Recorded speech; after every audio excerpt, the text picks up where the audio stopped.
Hi everyone. So this is a catch-up video after the conference has already been posted, the Happy Parent, Happy Child 2022 conference. We've got Carolina here and a couple of people from the group who've also produced and shared their content.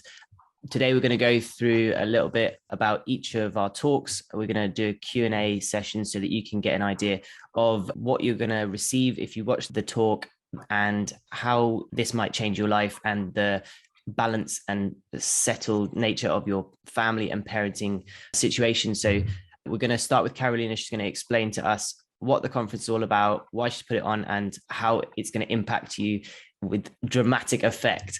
Please, Carolina, let us know all about the conference. Thanks so much for organizing it. Take it away. Hi, thank you, Rupin, for introducing all this, and thank you everybody for participating.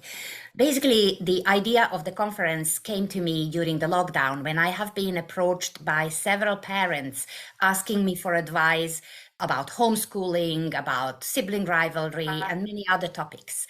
And I haven't been able to answer all questions. So I decided to gather experts that can give advice and support and help about a broad variety of topics that may pop up in your parenting and family life whilst your children grow up, because different problems occur when they are little and very different when they are older.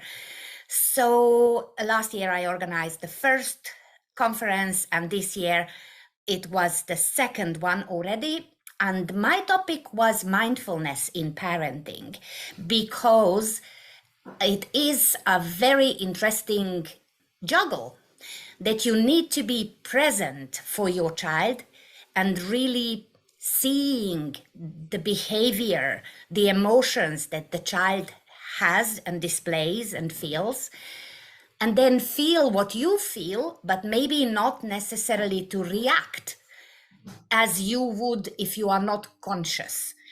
And the third part is to be conscious of your goal. You are not just sorting a situation right now. You need to have in your mind an adult that you are bringing up. So just helping a child is not necessarily a good thing. Encouraging to find a solution is a better thing, even if you are maybe nervous and in a hurry or the child is crying. So I talk about how to manage that juggle and how to be aware of that whole concept of bringing up a child. So that was Carolina Koza, a family coach. Excellent. Thank you.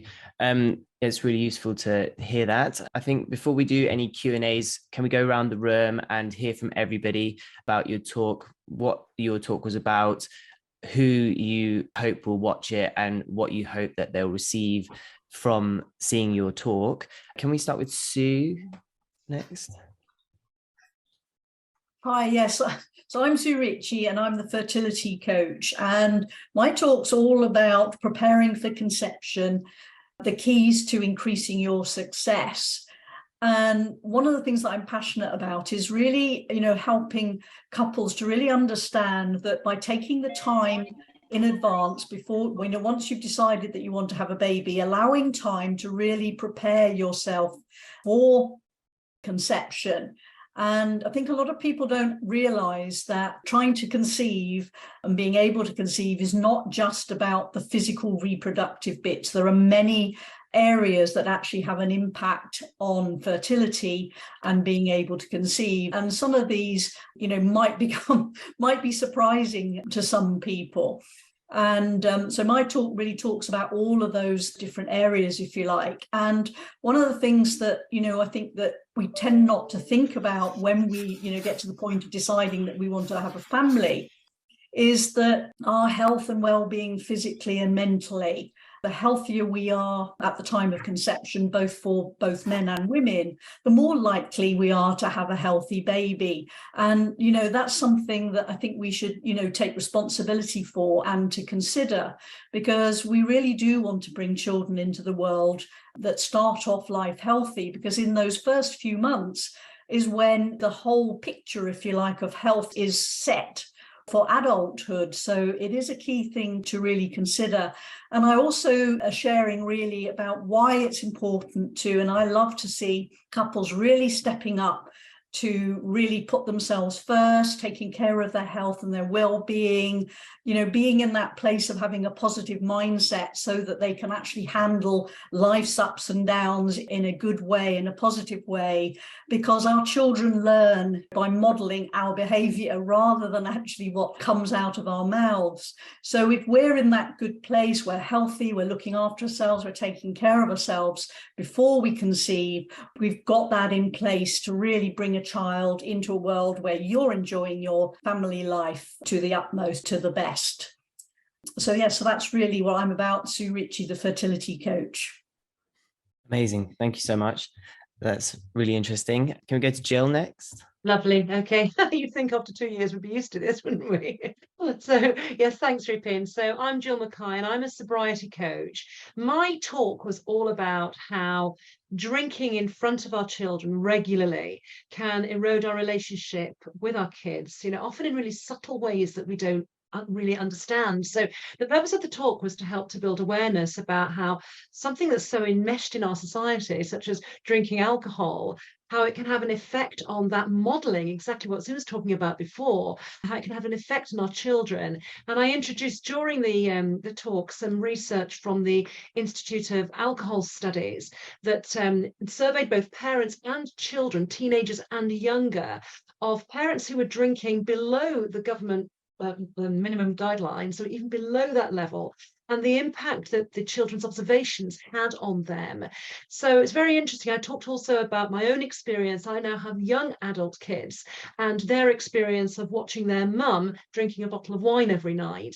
And so it was all about really building awareness and what we can do in terms of positive role modeling and really not glamorizing alcohol, but being really conscious and teaching our children about its role and its role in health. Thank you. Thank you so much, Jill. And can we go, Olive? Can you speak to us next? Hello. Hi, we can hear you, Olive. Right. I'm Olive Hickmott. I'm a forensic health and learning coach. So I spend my time exploring why people have got various health challenges and learning difficulties. And my talk that I gave for this conference was, could parents stop children dropping into dyslexia? And that's a pretty controversial thing to say,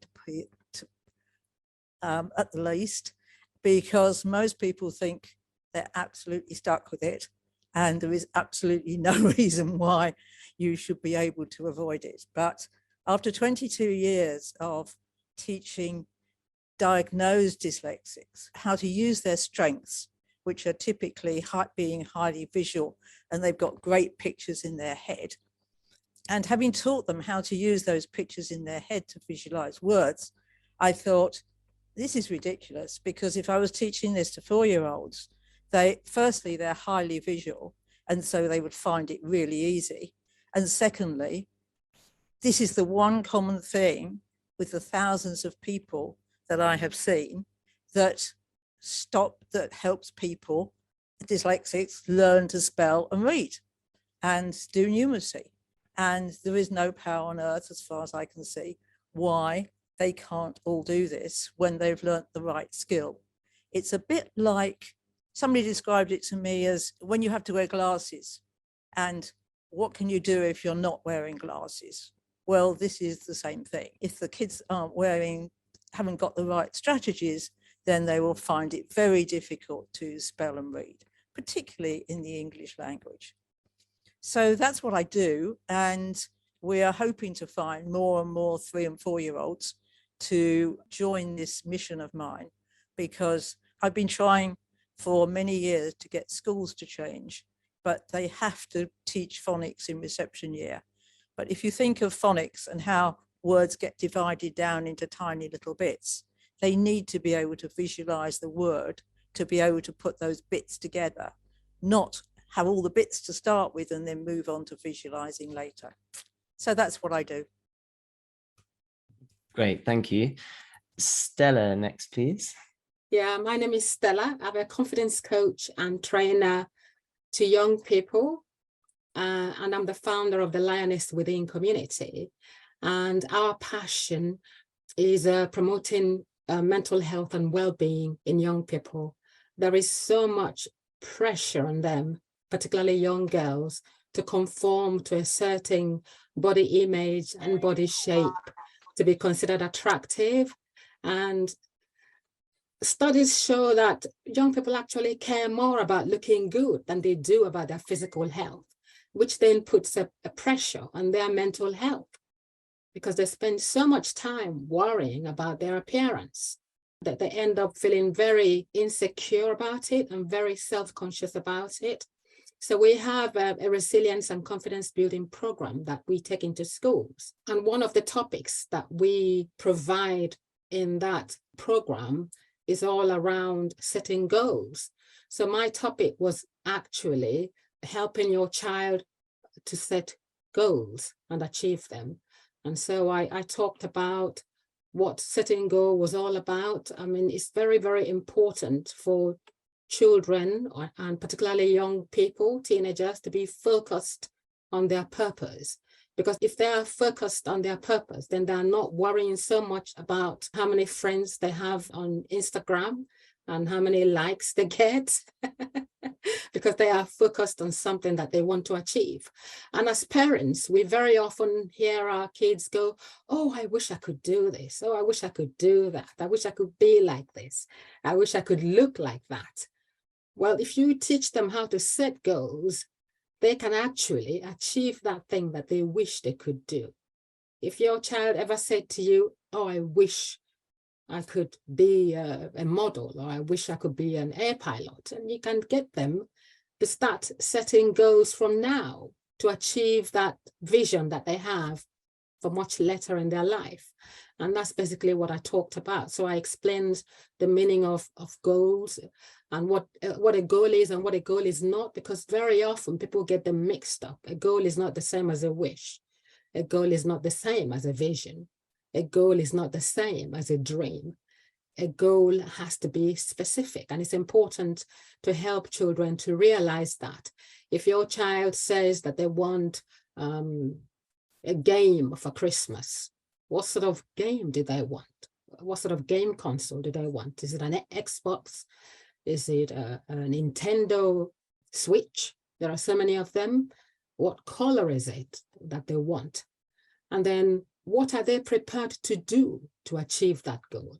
Are they prepared to perhaps do some extra work around the house, maybe help with mowing the lawn, maybe babysit the neighbor's child or walk the neighbor's dog or wash their car? You know, what are they prepared to do to earn a bit more cash? Maybe if you agree with them that if they come up with half the money for the game, then you can provide the other half. Or maybe if they come up with a quarter of it or a third of it. So it's important to have these conversations with your children so that they are more focused on what they want to achieve in life. And they start setting goals very early in life. This will help them to build the habit to carry on setting goals later in their lives. And so the people who would benefit from my topic really are parents, particularly parents of teenagers. And if they can get their teenagers to also listen with them, then that would be great for them. Fantastic. Thank you, Stella. So I'll go next. My name is Rupin. I am a conscious parenting coach, a YouTuber, and I teach meditation. And the specific type of meditation is inner child healing meditation that I guide for my clients and teach them. So in my talk, what I tried to do was illustrate exactly how our subconscious mind influences our behavior as adults. And we start to fall into grooves or roles and characters that we play out in our day-to-day life. And when we are stuck in a groove and we are living our life from a scripted hymn sheet, it gets in the way of authentic parenting, because the children need parents to show up every single day as themselves and to recognize that the individual needs of every single child, the individual needs of the child on a specific day are going to be different. And so we need parents to look inwards and to work out where they are stuck in grooves and to try and break free from that so that they can parent more authentically and that they can hear their children's cries and needs and respond to those effectively. So I was specifically talking about the Jungian psychotherapeutic philosophies of archetypes and how we all seem to fall into a very small amount of categories. There's only, like 8 different types of character roles that we can fall into, which makes it so easy for us to recognize exactly which one ours is and to start to heal out of it. So that was what my talk was about. The people that would find my talk useful are anybody that's had a childhood, because we normally have a time in our life where we pick which role we are best suited to, or which role is going to give us the most conditional love in our family and in our society. And if people do watch the talk, hopefully it'll be enlightening to start to have a glance inwards to understand that we might not exactly know all of the time why we behave in a certain way. And sometimes when we're confused about our own actions or things are destructive in our houses and in our lives, that this could be the reason why. So then I finished the talk with a little bit of a discussion about meditation and how meditation can help to align yourself and to figure out who you really are deeper than the role that you had to adopt when you were younger. So that's what my talk was about. We'll give another go trying to hear from Sarah. Right. So my talk, I did talk about healing the inner child. Inner child means anything that we may have encountered during our childhood. And most of these things come back to live with us in different ways. And what happens is we learn to hide these things that hurt us so much. By so doing, we create different mechanisms that protect us. And these mechanisms, obviously, we have the concealed pain, the concealed anger, the concealed fear, or concealed different things, and they manifest themselves every day in our lives in different ways, in our workplace, at home, with our friends. So my talk was mainly about finding that thing, that place, that person that you have concealed within, and discovering that inner person who is different from the outer person that we show to the world every day. And many a times we don't find happiness until we have actually connected to that person. And during the talk, we go through the process of discovering that and reconnecting to that and the today. And towards the end of the talk, I have also a meditation that helps someone to actually be able to connect to that on a daily basis. And the reason why this is important is because children learn from their parents. And if this parent has anger, shame, fear, whatever negative emotions going on, the children will pick up from that. Obviously, they do pick up from a cellular level as well, but majority of it is taught from generation to generation. So my talk was to help them to cut that and to actually be able to observe themselves, to be able to stop and realize what they're passing on to their children, if it is actually needed or not. So it is both for adults, for parents, as well as children or teenagers, actually, teenagers and adults. Thank you very much. Thank you very much, everybody. That was really insightful to get a brief synopsis of your talks and to hear from you all. Can we start with, if anybody's got any questions for Sarah? She's just finished speaking to us about her talk. We can ask Sarah some questions and then we can go around the room and do the same thing. We'll just do a Q&A for each of us. I can see everybody's sort of writing down as we're doing the talk, so I was doing the same. It's really good to see that. Thank you very much. You can just speak or raise your hand and go for it, Sue. I just wanted to ask you, Sarah, at what stage do you think it's best for people to, who are thinking of becoming parents, to really do this work on healing their inner child? Actually, I would say, I've never thought of this, but I would say any stage, even before you start planning for a child, because obviously the minute you start planning, most parents plan as far as which school this child will go to, what sort of education they'll give them, or which area they want to live. But before they plan all these exterior, they need to think about, what am I going to pass on to this child if when the child comes, because that child starts adopting these behaviors, these fears from when they're in their mommy's tummy. So if this mommy can actually start working on this even before she conceives, then she doesn't have to pass this on, because this is the cellular level that most of our fears come from when we get them from our parents. So if they can work on this even before they conceive, and even during the pregnancy, of course, there's going to be so many emotions going on, but if they can actually pick up these things before they start passing anything on to the child, they need to be healed and to know what they're passing on as well. So I would say before would be great. And if not, then today, anytime. Thank you very much. Yeah, no, I love that, and I agree with you totally, because I think, as you say, you know, children just learn from our behaviour, and it would be so wonderful if we could, you know, create more parents who take these things on board, so that we can bring more children in the world who are really, you know, we're not passing this stuff on from generation to generation, and children can live, you know, happier lives going forward. Precisely. Thank you very much for the question. Yeah, it's a very nice question. Joe, it looked like you were about to ask a question as well. And then after that, I think it'd be nice if instead of it being like a panel, kind of like all directing our questions at one person, if we just feel free to randomly, you know, ask questions in any direction, whatever seems to be on your mind. You can either just put your hand up, or just, I think there's a raise hand button as well. You can click the raise hand and then go for it. We can all see whose hands are raised. Jill, do you want to go next?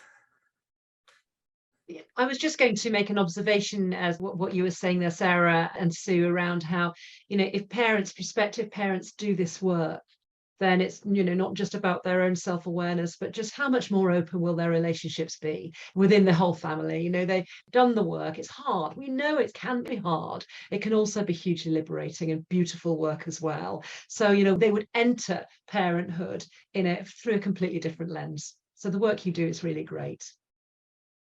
Yeah, thanks so much. And thank you, Sarah, for being here. Just to let you know, it's about past now, just in case you are tight for time. And it was really great to have you, and pleased that we managed to get your sound sorted, because it was so valuable to hear what your talk was all about. So thank you very much for doing that.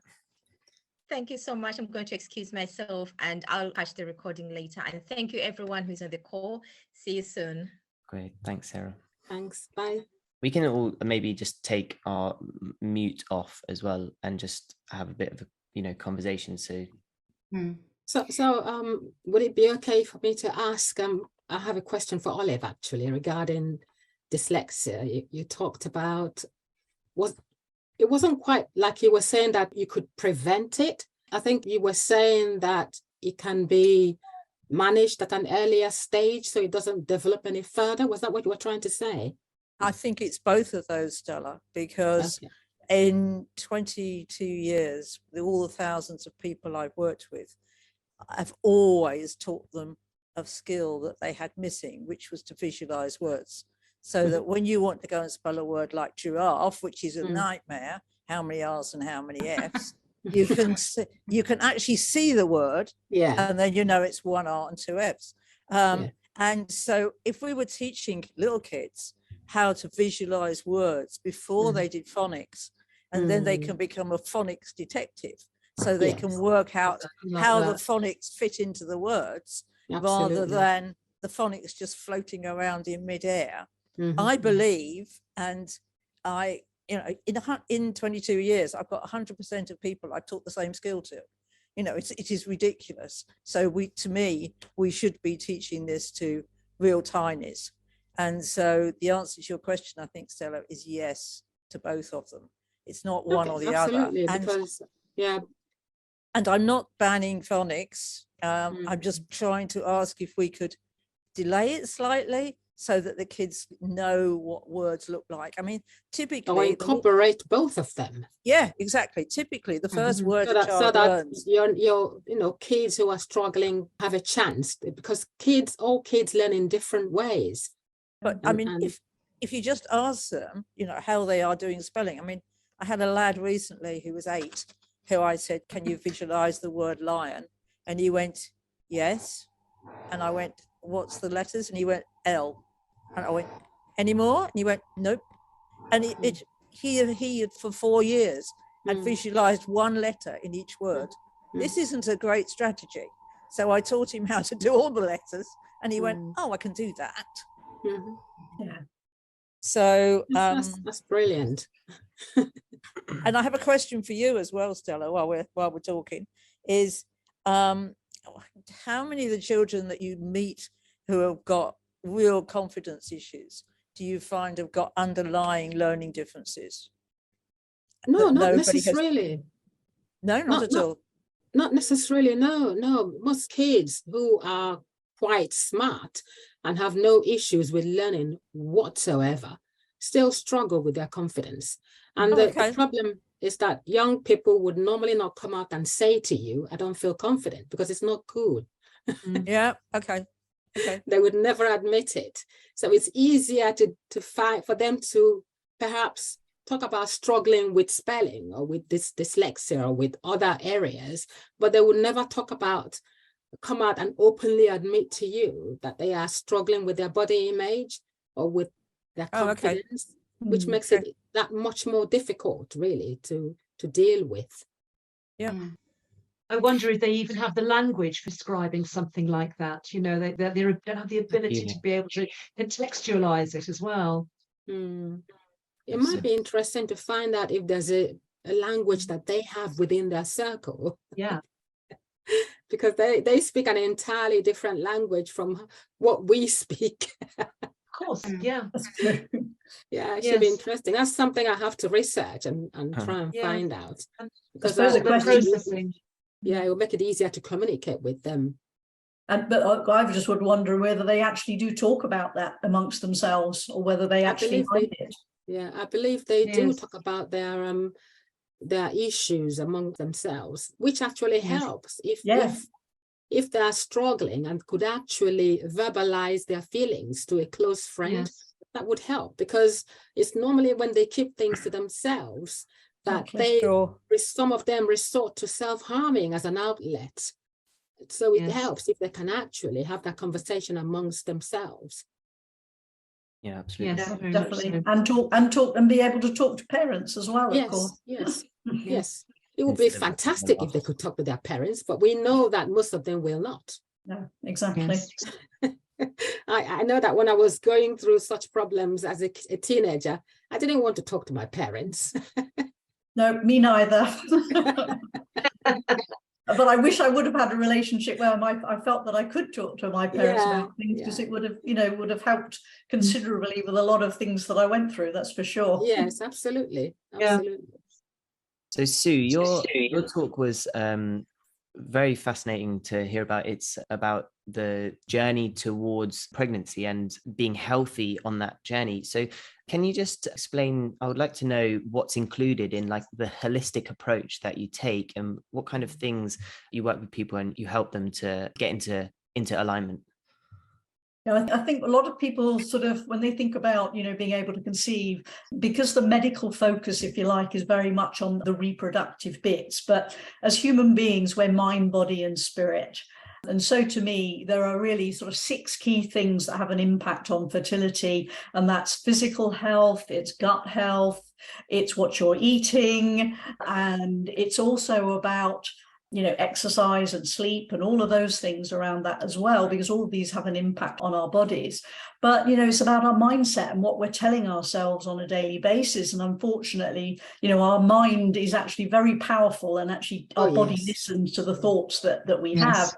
And so if we're telling ourselves things like, when we're struggling to conceive, I'm never going to get pregnant, your body actually listens to that, and it becomes a self-fulfilling prophecy. But there's also, for me, it's about, key thing is that, we need to really learn to love ourselves, because when we do love ourselves, then, everything else falls in place. We take care of ourselves and put ourselves first, but also whether our relationship with our partner is in a good place, because if it isn't, then that causes stresses and tensions, and our body takes that on board, and that can get in the way of conceiving and fertility. But then there's also, our lifestyle. How are we living our life? So we're living a life at 1,000,000 miles an hour. We basically, result in we're stressed all the time, but equally, from an energetic point of view, and everything is about energy, we don't allow that space for a new life to actually come into the world. And, if we're living this frantic lifestyle, how are we actually going to allow space to, really take care of our children? We can't sort of continue in that way and, be healthy and looking after ourselves. But one of the factors that's not considered very much is about chemicals and toxins. And there are lots of chemicals and toxins and things that we actually are in, not only in cleaning products in the home, but in furniture and stuff like that, but also on products that we put on our bodies every single day, several times maybe, that still have harmful chemicals, which are known as endocrine disruptors. So, being aware of all of these things, all of these things that, I think a lot of people feel when they can't conceive or looking to conceive, that you can't control the process of conception, but you can control a lot of things that will help to increase your chances of conceiving. And that's really, a lot of things that I've talked about in my talk is about all of those things that you can actually do to really help the process of becoming a parent. But also key is, you want to have a healthy baby. We all want to have a healthy baby. And I think, it's more important that we want to put ourselves first and take care of ourselves so that we create an environment where we are more likely to have a healthy baby, go through a healthy pregnancy, and go through a much easier childbirth scenario as well. Fascinating. Yeah, may I just have a little kind of conclusion here? And, Stella talked about that pressure and environmental pressure on children to confirm certain ideals or ideas even. And then Sue mentioned self-love as a very important thing, but I also think self-love in the right way, because that booze might be a form of self-love and finally releasing the tension.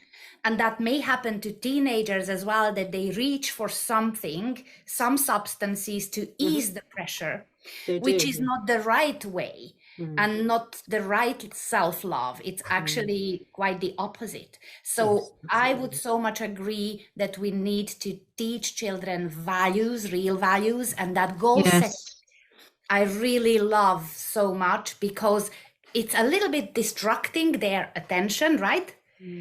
From that constant self-examination, but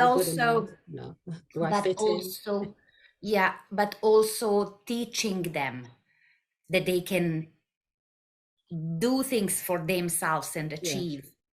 So it's just, we all talk about similar topics, similar issues, but from different angles. Take it from a different angle. Yes. Absolutely. I think that the whole self-care, self-love, area, call it what you will. I mean, it's massive. It really is massive, but our perception of it is different, isn't it? And what we model to our children as parents really matters. Obviously, my area is the alcohol, almost without understanding that we are modeling that alcohol is hey, it buzzes you, or a few at the end of the day, how many people will come home from work and say, God, I need a drink in front of their young children. Wouldn't it be better if we said, oh, please, can I have a hug?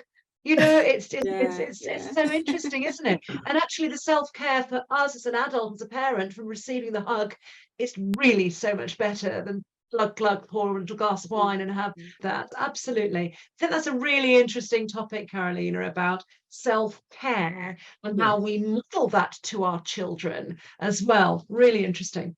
And here comes in the picture Rupin's topic as well about archetypes, that we actually, instead of really solving the problem, we fall into some kind of habits or pictures that we give about ourselves instead of really starting to know ourselves, right?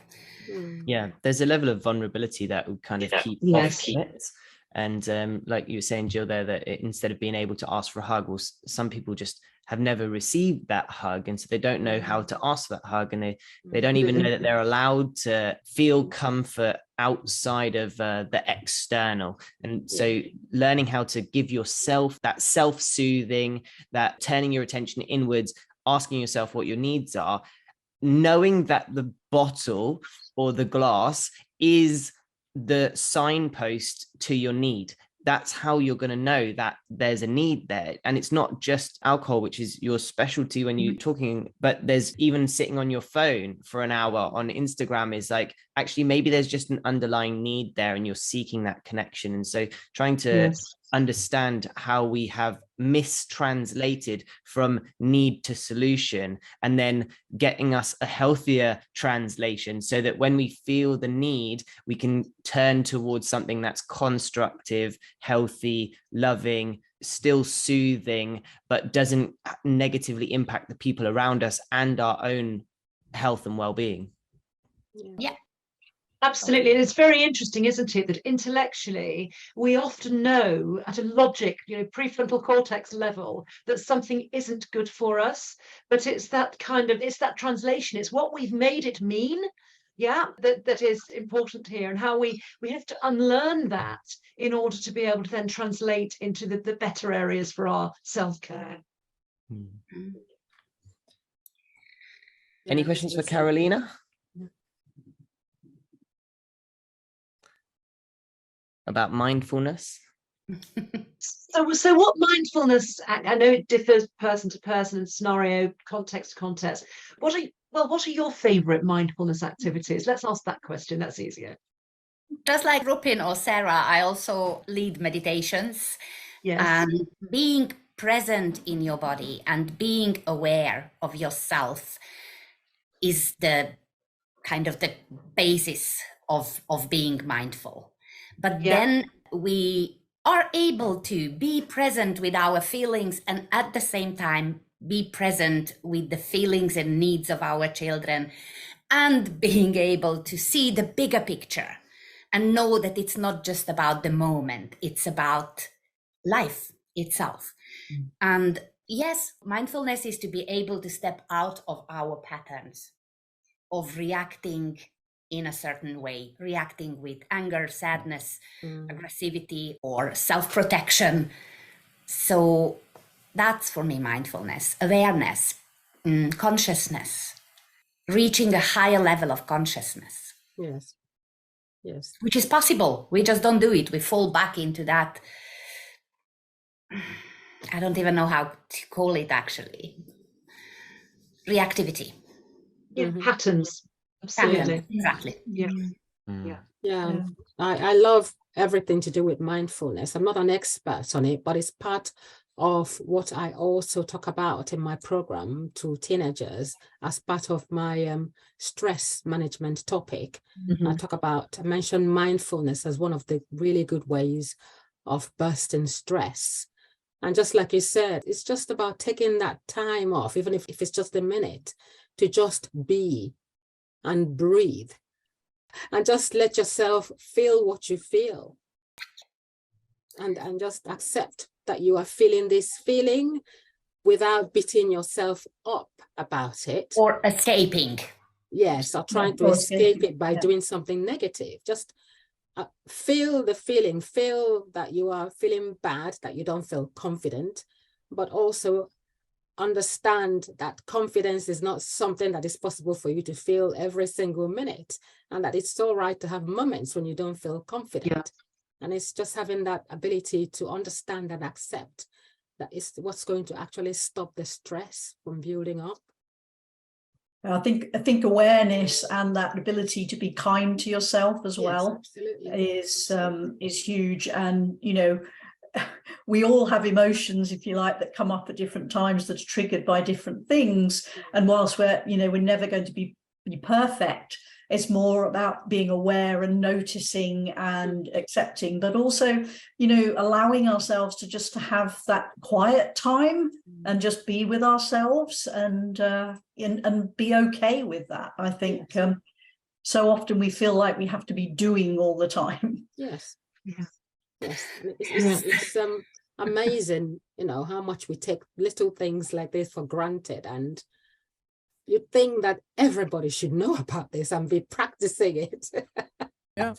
But unfortunately, they don't. That would be And lovely if they were. yeah, if they did, the world would One be a day. much better place. That's why Absolutely. we have to keep doing the job that we do. We have to keep sharing the message and keep talking about things like this. And hopefully, Absolutely. hopefully, Yeah, and you guys are eventually, all one day. heroes for your efforts. So thank you very much for today. It was really excellent. I was wondering if Carolina, you might be able to close off for us and just explain how, if anybody's watched this, how they can access the content and what they can do to see the full talks.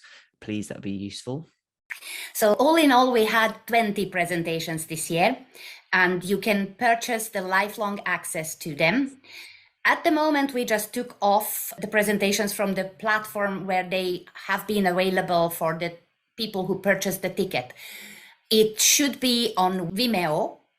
So you will be able to purchase the lifelong access, get a password, and watch those presentations on Vimeo anytime when you wish, anytime when you need, when certain topics come up. Let's say you listen first to Sue Ritchie's presentation about conceiving, and when you conceived, then you look for someone who talks about little children, young children, and then teenagers, and so on. And obviously, it's a lot about parenting that is always very useful and valuable. Is that what you meant? Yes, exactly. Yeah, that's very smart to do the lifelong access. I think people find that very valuable, and it means that they can watch it at their leisure, and you don't have to watch 20 hours of totally different talks one after the other. But did you say Vimeo? Is that Vimeo? Is that .com? And then where will they go to actually find the link or how to access, like to purchase their password?